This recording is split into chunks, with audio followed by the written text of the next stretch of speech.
Hey guys, so Larry Reid, preacher, Larry Reid, got a lot of videos out there, but I pulled up a couple of videos where he made some statements about demons and witches and guarding your ear and guarding your tongue and how you can recognize them demons when they come your way. Listen to the first video.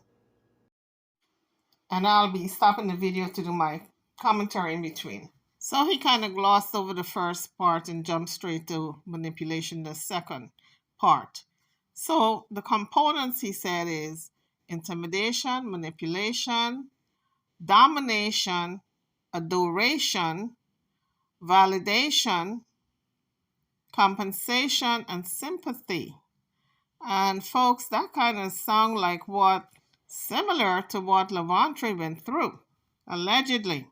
I'm telling you folks, these child molesters have a book on how to get next to your children, on your young people. So you got to be very careful when they are around these preachers, ministers, elders in a church.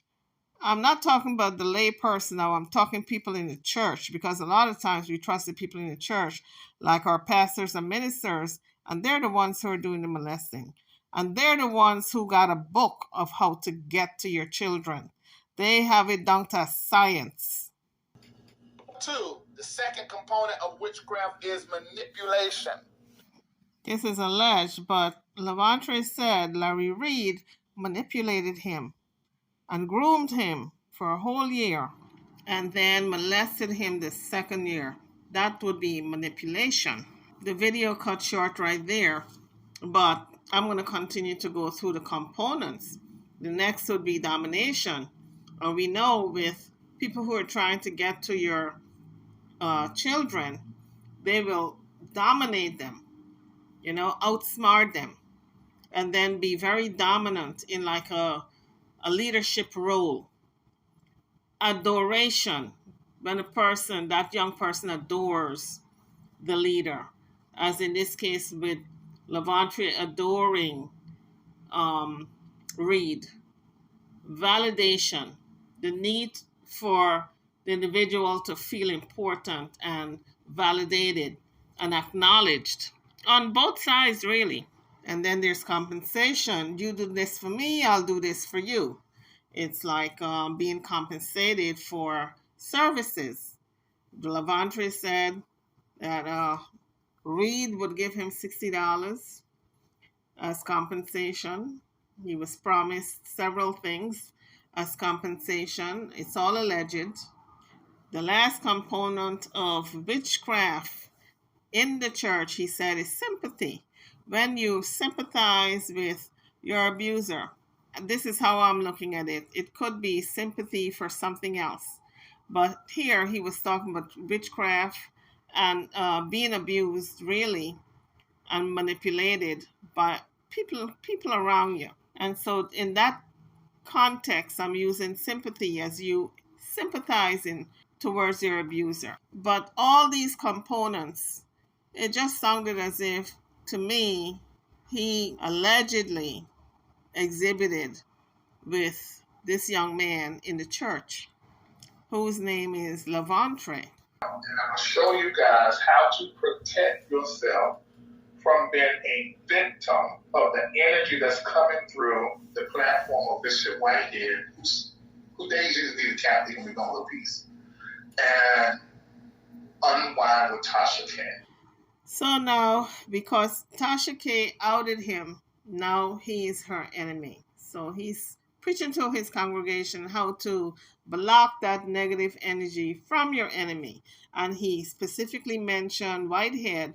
He and Bishop Whitehead are beefing. And he said Tasha K. They used to be friends. Now they're enemies because she put all his dirty laundry out in YouTube land. And anybody else who is putting that stuff before your eyes. Because remember, some of you are going to be like, he talking to me like a pastor. These folks ain't got a pastor. This is what the witch was saying. This is what they're doing. I will trick you. Isn't that what he did to Levantry? Tricked him by grooming him for a whole year and then abusing him the second year sexually. This is all alleged. Into doing what I want you to do, or trick you into giving me what you think I need. Again, isn't that what Lavontre said happened? He was tricked, he was coerced, he was groomed, and he gave them what he thought he needed. But he was coerced into doing it and groomed into doing it. And when he did give it up, he thought he was a willing participant. But when you're groomed, you're not a willing participant. Not when you're dealing with an underage child. In this country, legally, you're an adult at 18. Lavontre was 15 or 16 at the time, so he was a minor. This is all alleged when it comes to the molestation, because in a court of law, they haven't gone to court as yet. So nothing has been proven. So I have to say allegedly. So remember the prophetic word at the end of last year, 5 things to be have a successful 2003. That one of the number one was to monitor your ears. So in the world of social media, there will also be your eyes as well. So he said, monitor your ears and eyes when it comes to social media, especially. But he wasn't doing that. He was listening to all kinds of stuff, allegations, etc. And he ran down there to the courthouse and filed a lawsuit.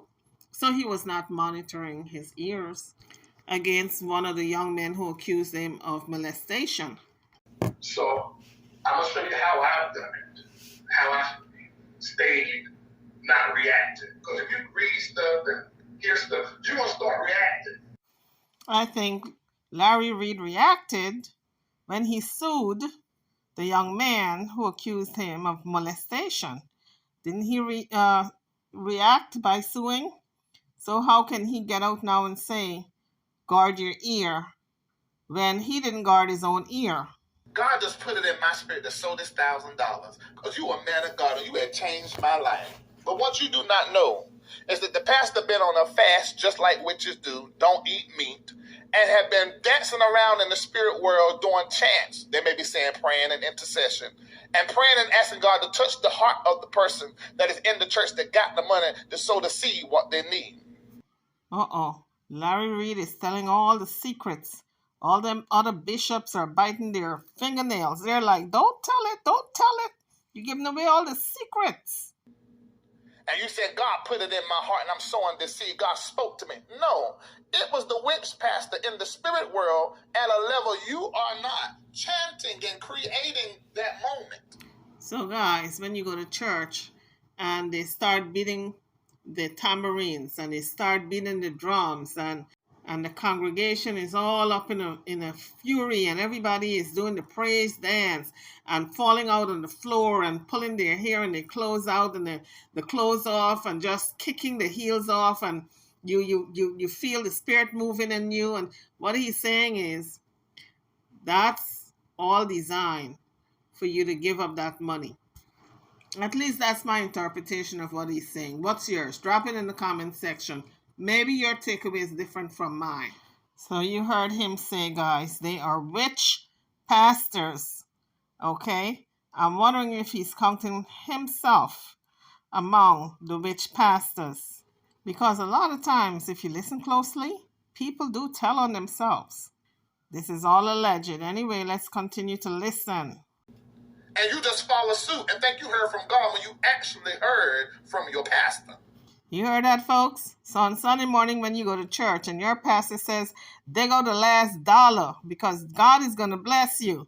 Dig out the last $5. Dig out the baby's formula. Dig out your rent.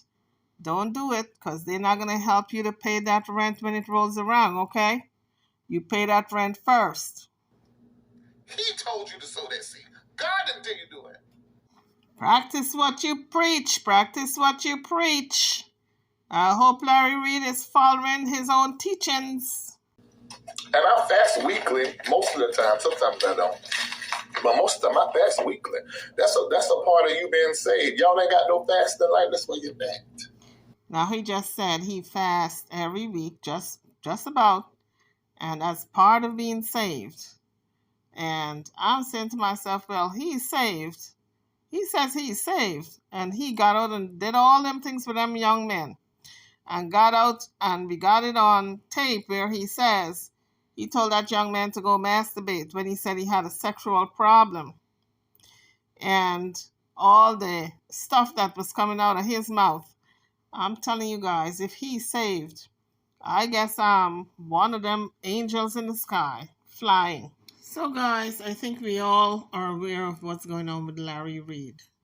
And my question is, why do some preachers believe and think they can get away with the most horrendous things that you can think of? And then they get into the confessional box, the booth, and they confess their sins. And then they get absolution, and then they go back and do the same thing the next week or the next day. In Larry Reid's case, this young man says that he's been molesting him over the course of around 2 years or so. So that means he was a repeated offender. And so he can't say, well, I did it one time and I confessed my sins and I moved on. He went again and again and again, repeating, doing the same thing, allegedly. This is what the young man says. I don't know how true it is because it has not been proven in a court of law. What I do know is that he put a lawsuit out on the young man, and then he pulled the lawsuit back shortly thereafter because a lot of evidence came out, which was not in his favor.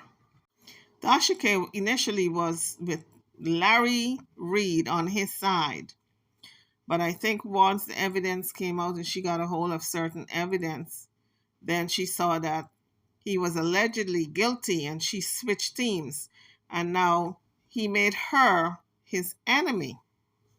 But you know, guys, you got to be very careful with false preachers. The Bible speaks about false preachers, okay? So you have to be very careful. Whatever church or denomination you're in, you have to look with a discerning eye and ear and not be gullible and fall for everything. I did a story last year where this preacher out of South Africa was sitting on the congregation's face. You had to lay down, and then he would sit on your face and fart in your face, directly on your face. So all that farting was going in your nose and your mouth. And people were doing it. For the life of me, I don't understand why people don't think. You have to use your God-given brain that God gives you. If it don't look right, if it don't sound right, then it cannot be right. Why would people lay on the ground and have a man sit on them and fart on their face? I don't understand it. So there are a lot of false preachers out there. You just have to be very discerning, and you have to pray on it for enlightenment. Whenever you go to these churches, especially these new churches that are starting up, a lot of them are being started by these preachers, so-called man of God, who just want your money. That's all they want, for you to give that tithe every week so they can go pay their bills. Anyway, YouTubers, drop your comments on Larry Reid and if he was living up to what he preached. YouTubers, I'm over and out. Don't forget to like, share, and subscribe to my channel and to this video. Thank you for watching.